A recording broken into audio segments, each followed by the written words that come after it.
So you play very heavy for rock bands, and when it comes to worship, you are equally soothing. How to manage this blend? Any secret which our viewers can know? Yeah, Kandipa. The thing is, it's so cool. Actually, I'm so happy that these questions that you're asking also, there's so much value and importance. Actually, not everybody asks these questions, so very cool. Firstly, like especially from where I come from, a Pentecostal church. Um, the first thing that people ask me is like, why do you play such heavy, harsh music? Right. uh, when they heard my music, or when they come to a show, they're like, like, I'm not able to understand this guy. He's screaming. I think the worst comment that I've heard is, "Nae better now, one auntie." So I was like, like your dog, barking. I said, yeah, I mean, it's not for everybody. Every music is different. Like, people choose different music. For me, why rock and heavy music grew on me is to understand the depth of what they're speaking. Like most metal bands, uh, actually, like if you listen to Christian metal or Christian rock, their lyrics are super deep, super intense. Like if you go line by line to understand what they're talking about. And one of those bands that started off for me was Striper. Striper is a Christian rock band. And then there were many bands from that era, like Tourniquet, Demon Hunter, Living Sacrifice, in the Madri, different Christian bands that I started listening to. And they were playing this heavy music.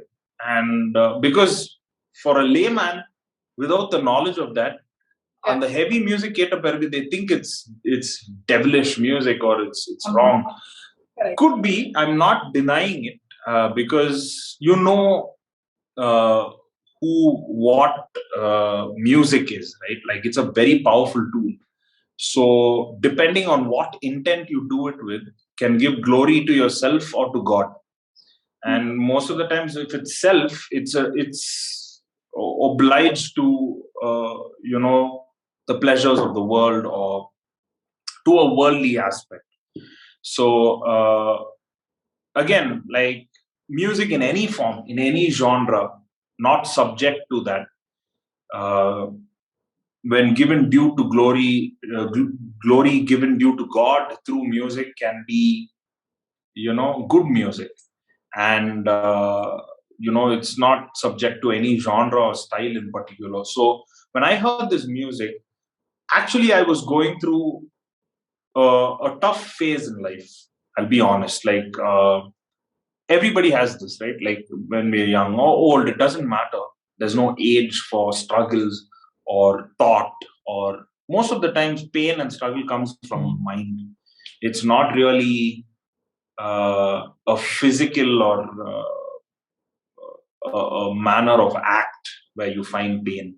It's from how your mind is trained to accept things. So when I was learning life, we are all learning, but when I was learning at that time, during college, during high school, uh, there were many reasons for me to be depressed, many reasons for me to find insecurities through what I face. And there was music, on the other hand, that gave me that backbone to keep me empowered. So when I heard rock music, when I heard it, it empowered me. It made me feel good, especially through the lyrics of songs and bands. So then I grew to play that stuff. So I was literally in the lifestyle, in it, playing that music. So I felt connected to it. Similarly, Christian music, because of playing in church, I was in it, so I connected to it. So the link between both genres comes from there, of really being in that music, in the emotion of the song, finding yourself through the song, through the story of that music. It's not, if you look at it technically, then I might not be very great at it, So that music actually encouraged me a lot. So I think that's where the bridge happened between rock and playing it through instrumentation, playing it whether it's a guitar or drums, really drives some sort of emotion, some sort of energy.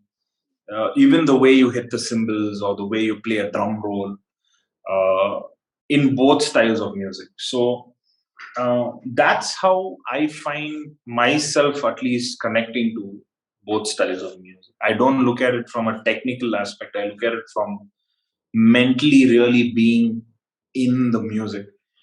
Um, I hope that answers the Yes, question. yeah, because many would have had that question.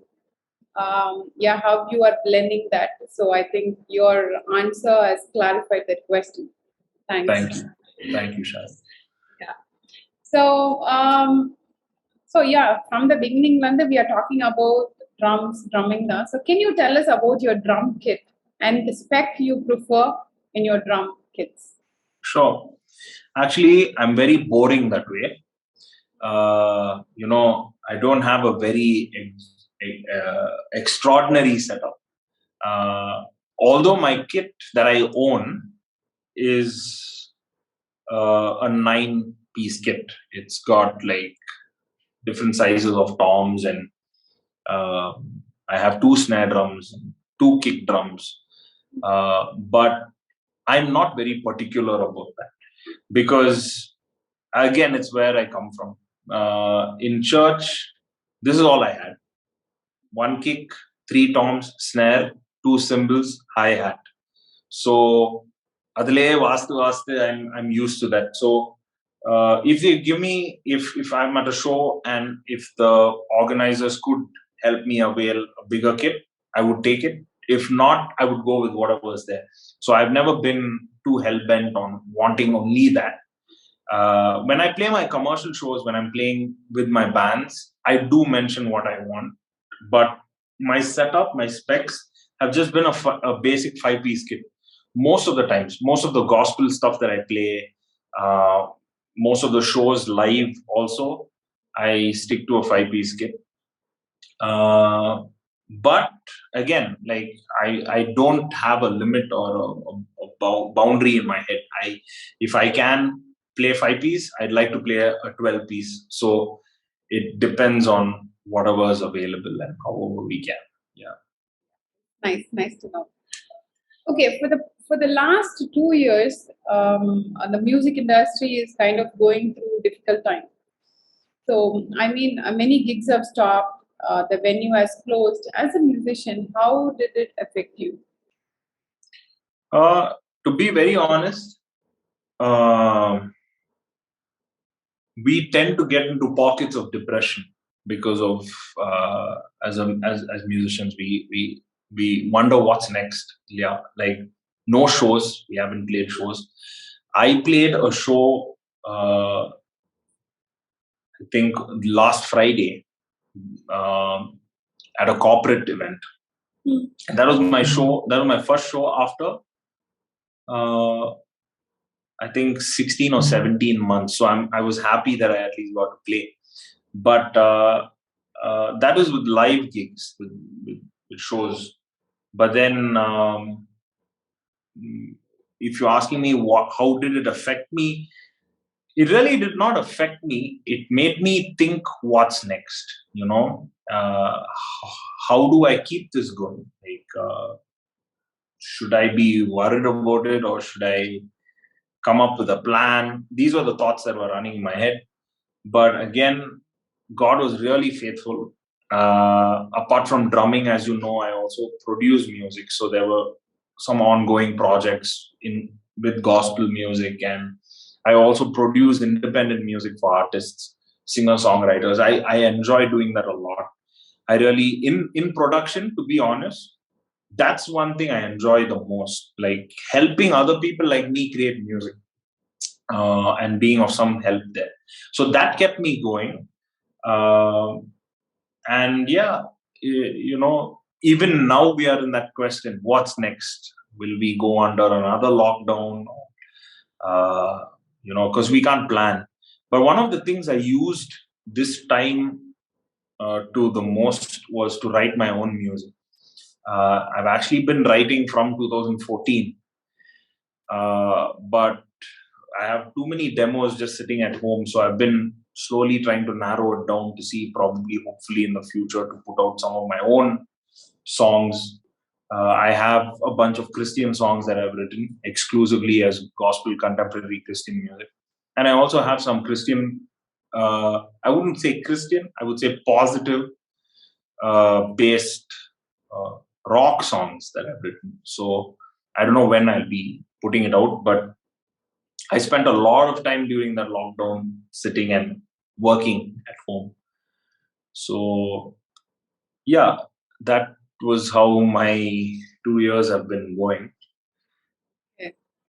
Okay. So, how do you prepare yourself before playing out for the gig? Can you tell us? Sure. So what I usually do is I do a few warm up exercises before the show.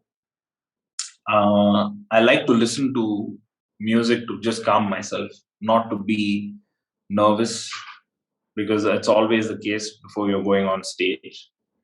And I say a prayer. That's as simple as it is. I just say, God, whether it's a secular show or whether it's a Christian show, I just say a prayer. I say, God, thank you for giving me this opportunity, that I can go and be of some sort of inspiration or entertainment or, use to music and to the world of music. And, if this can give you glory, then let all glory belong to you. So that's kind of like my regular prayer. So if I know the band or if I know the musicians, we huddle up and pray together, even if it's a secular show. So that's the method. I like to chill. I'm actually a very people kind of oriented guy, so I like to talk to, I wouldn't be by my own. I'd like to talk to people there. Sometimes I'll be having a chat with the light guys or with the event guys, just talking to them generally, and then do this on the side and get on stage. So that's how I Nice to know. We just want to know how you prepare yourself and what you do. Yeah. Okay, so we have spoken like நிறைய விஷயங்கள் ரொம்ப சீரியஸா நிறைய பேசிட்டோம். So I have something called rapid fire questions. Okay. Yeah. So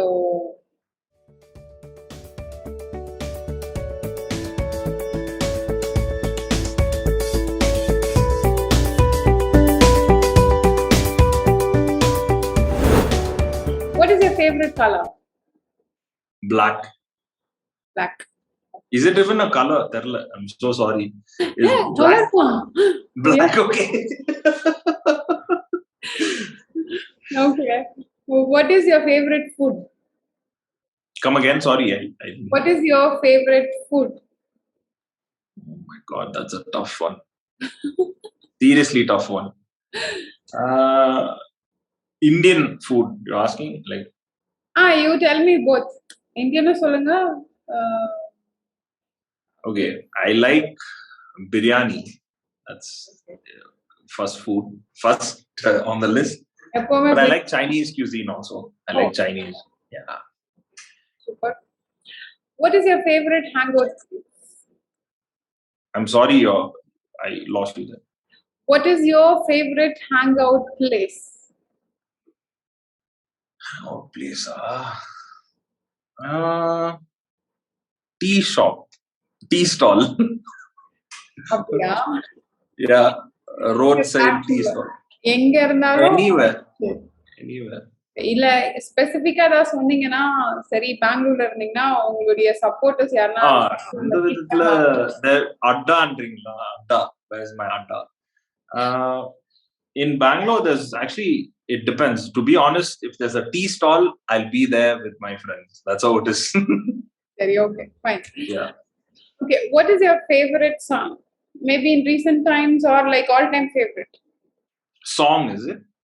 Song. Oh my God. These are the exam mode verse. There are so many songs. My favorite song is Then by Brad Paisley. Okay, super. Finally, சொல்லிட்டீங்க. யோசி. Yeah. What and when was your first stage performance? I think this you have told me. Yeah. Cathedral College in Cathedral Bangalore. College, Bangalore. Yes. The question I'm pass பண்ணலாம். Okay. Okay, who has been your inspiration as a musician? As a musician. Yeah. I would say Quincy Jones. I really look up to that man. He is the reason, as we all know, for most of the Western music that we listen to. Quincy Jones. Okay. Who are your favorite musicians? Favorite, there are too many, but from the top of my head, are you specifically asking drummers or musicians? Musicians. Musicians. Okay. John Mayer, Charlie Puth,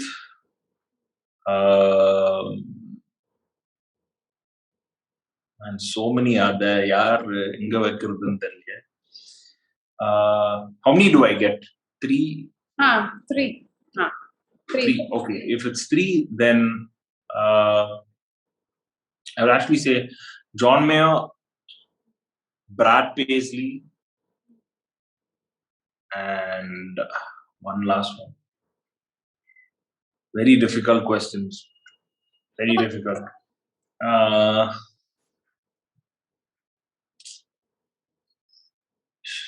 So sorry. Blank card because there's so many names. Okay. I'll keep it 2. I'll tell you. It would honestly be John Mayer and Brad Paisley for me. Okay. Fine. Yeah. What's your favorite music genre? Rock. Okay. This question is from Rakesh. Okay. He asked me to check with you on this. If there are 4 t-shirts branded with names, okay, which one will you choose? Okay. First option, Lars Ulrich. Okay. Option B, Jay Wenberg. I don't know whether I'm pronouncing it correctly. Yeah, what's the second name, Sharon? Okay. Jay Wenberg. Jay Weinberg. Okay. Yeah. Option C is Ringo Starr. Option D is John Bonham. Option D, John Bonham for me. Jay Wenberg. Option D option is D. D is John Bonham. Yeah. Oh, okay. Okay. Thanks for answering all the questions. We are done with rapid fire. Awesome. Yeah. So, what is next from Jared? I'm really looking forward to putting out my music. I really want to do that. That's the next big step. When I mean that, it's not with bands or with the current bands that I already write music with. It's going to be a solo, like from Jared exclusively. So that is something that I've been working on. So hopefully in the right time. Yes. We are also waiting for it. Awesome. All the very best. And we will pray for your upcoming projects. As a drummer, you being a drummer, would you like to suggest or give some ideas to the upcoming drummers? And also any 3 major key points for them to follow so that avங்களுடைய dreams, avங்களுடைய passion, that will help them to. Surely. Yeah. Definitely. Actually, as everyone knows, drums is of great importance in a song, in any style of music. It's supposed to be, the key element to bring the vibe to any song. It doesn't have melody in it, but another word for drums is membranophones, which means you're creating rhythm on on an instrument with harmonics that help create a certain type of tonality or vibe. So I don't want to be too scientific about it, but to understand it that way is really cool because இப்போ நம்ம வந்து சர்ச்ல வாசிக்கும் போது it's a different mental structure. When we're playing with a band, it's a different perspective as a drummer. But the overall thing is drums is of super importance, right? Ipo, you take away the drums, then there is a tendency to want something to create rhythm. And the ability to have rhythm helps one person to feel something in a song, whether it is to dance or whether it is to jump. Or so all those emotions are, primarily from what a drummer or a rhythm section is doing in a song or an artist or a band. So that is something everyone understands at different levels. But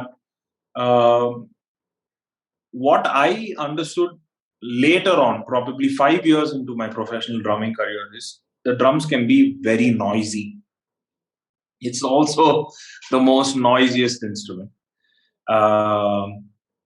And we would have experienced this in church. A pastor could shut us off. Someone in the crowd could stare at you like, probably when you're leaving church, he's going to kill you. Right. But yeah, there was a situation actually in Kachi. Yeah, that's why I'm saying. When I used to play in church, I still do, but not as actively, because church music is a commitment and you need to be there every weekend on practice and stuff. But there was a time when I was playing in church, and one of the elder brothers came and said, Yempa, you want me to die? You play like I'm almost going to get a heart attack. I didn't know what to say. I said, sorry, I don't mean to a heart attack. But yeah, it can be noisy. It can be very noisy.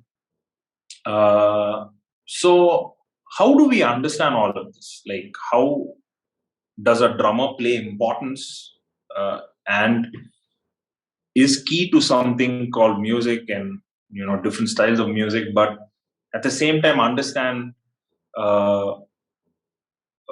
what is relevant? Many people will say, for it not to be noisy, you should know how much to play, what to play. Yes, true. All those key points I'm sure other drummers have covered. But what I began to understand is the role that you play as a drummer. Now, if you take a singer, a singer is going to listen to a keyboard player or a guitar player and pay attention to his singing. A keyboard player would pay attention to his chords, listen to other instrumentalists on stage to be in sync, so he's not playing any other chord or away from scale or things like that. A guitarist, again, does the same thing, is following the voice to know exactly how much to play, create space, basically be of good understanding in arrangement, right? Whether you're playing live or whether you're playing in a studio or recording. But a drummer, on the other hand, has to be aware of all of these instrumentalists, including the singer. So while you're the heartbeat of the band, of the entire stage, Right. you're also very much expected to understand other instrumentalists, breathing through their spaces, not going over them, stepping on them, if I can say that, because of how dynamically loud an instrument like drums is. Playing loud is not wrong. If it's needed, play loud. Like, I'm a hard hitter.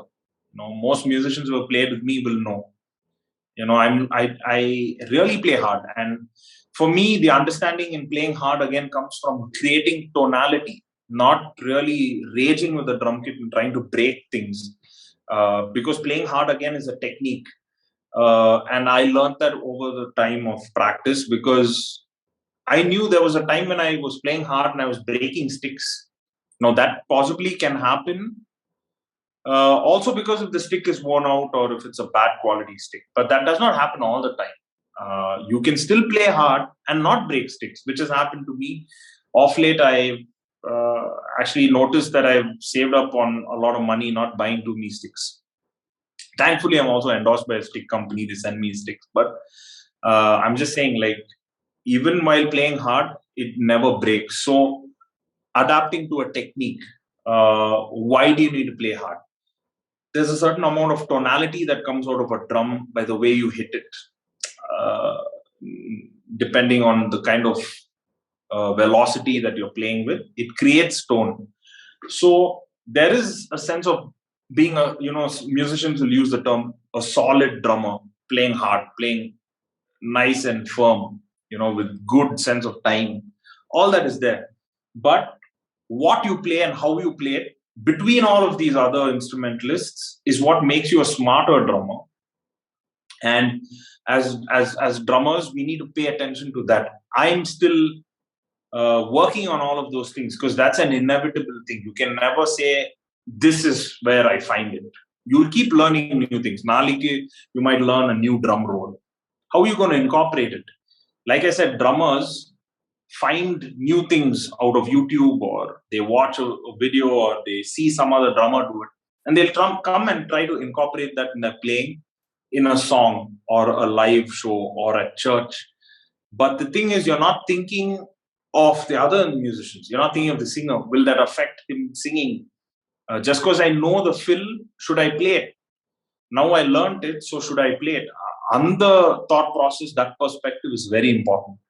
Um, it's not wrong to play too much. Some people say uh, less is too much. I don't believe in that. Less is less, too much is too much. Like, both can mean something at a certain style of music, and it's not wrong, because most of the drummers that I like are busy drummers. When I mean that, they play quite a lot of stuff, like Carter Beauford from Dave Matthews, Mike Portnoy, the drummer for Dream Theater. They're busy drummers. It's just not sticking. Or even some country artists. I love some country drummers as well. But the thing is it required? What is required? Play that. Play it in style. Create your own voice. Find your own voice. You don't have to sound like someone else. You don't have to copy them. Learn எல்லாருக்குமே இவ்வளவுதான் இருக்கு. These many scales, this many exercises, these many notes, these many rudiments and drums. But it's how you use it, how you incorporate it, that gives you a voice, that makes you a name. So for the drummers, whether it's upcoming, known, renowned, that is my only thought. I would say to be creative in all of this understanding. And and once I discovered that for myself, I changed my perspective of how I played. Munna, I'll just play whatever I want. Like, I feel it's right. Yeah, just play. But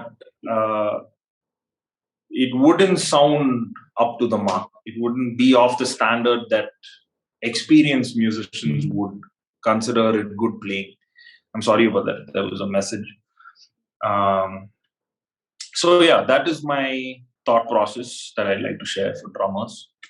And also learn how to tune a kit. Another thing I've noticed, I don't know if you'll agree, Sharon, drummers complain a lot. They'll complain. Either serila sound was not right, I couldn't hear you. But I think it's just from the fact that they haven't understood certain things. Like, you don't need a very expensive kit. You don't need things like that for it to sound good. One of the things I learned was one of my I would say, gurus at that time. He used to play for recordings for my father when my dad used to do music production by the name Brother Sam.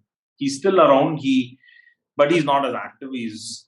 He works in the industry here, in the Kannada music industry. But அவர் ஒன்று சொன்னாரு என்கிட்ட, and it has been imprinted in my heart. He said, bucket குத்தா கூட you should be able to bring a good tone. That's a good drummer. Bucket குடுத்தாலும் நீ வாசிக்கணும். And that's the thing. Like, most of the times we won't have good drum kits. We want skin it'll be withered out. How do we create tone? Adilanda, how do we make someone feel good? Not everyone has the money to buy Pearl or Tama Star Classic or any of these big names. So all of that should be on your head, and you should be king. When you sit there, you own it. Don't depend on things like that. Broken cymbal, old cymbal, going and telling the church pastor, cymbal serila pastor, it sounds like this. No, you can control it, right? That's the skill set you need to work on. And then God will bless you, and you'll buy good cymbals, or a cymbal company will come and approach you. All that will happen if you work hard and understand. I think really knowing is key here. And some people, it takes time. Some people, information is available. It depends on what they're looking for also. So that's one thing about drummers. And I think there are several good drummers here in India, very talented, amazing drummers. So we should all keep learning and equipping each other. Thank you. ஒரு சின்ன brief ட்ரைனிங்கே கொடுத்த மாதிரி இருந்தது. Actually எனக்கு ஒரு drummer trainer எனக்கு சொல்லி கொடுத்த மாதிரியே இருந்தது. ஷுர், டெஃபினட்டா viewers, especially people who are really willing to up drumming, டெஃபினட்டா இது ஒரு நல்ல ஒரு ஒரு என்ன சொல்றது, ஒரு ஃப்ரெஷருக்கு ஒரு ட்ரைனிங் கொடுப்பாங்க. ஒரு ட்ரைனிங் செஷன் இருந்தா அப்படி இருக்கும். ஓகே, டிப்ஸ், ஐடியா, சஜஷன், இது இப்படிதான் பண்ணணும், அப்படிதான் பண்ணணும். I'm sure it's really helpful. Thank you very much for sharing your thoughts. Thank you, Sharon. Thank you so much. And one last question I have for you. Sure. Yeah. Anything would you like to share to the Interactions team and the viewers of Interactions? Yeah. So firstly, thank you, Sharon and Rakesh, again for having me over. I think the initiative you all have taken is great encouragement to people like us, and also for people that want to do this. The questions, the ideas that you'll bring forth through this is so fresh, so unique. I think it's really much needed for what is being done here in the music industry.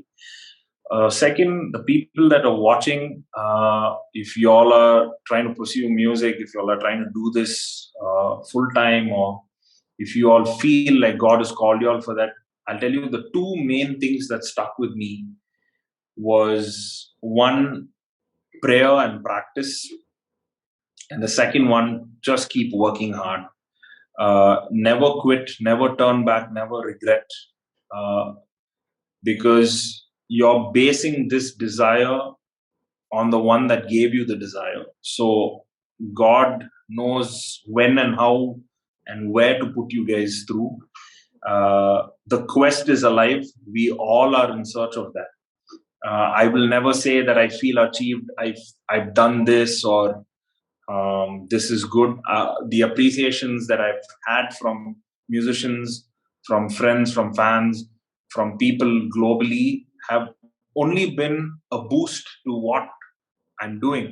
But that is not really achievement. An award is not an achievement. The mission belongs to God, and He'll take us through. So I only wish for the best for y'all. Keep practicing, keep working hard.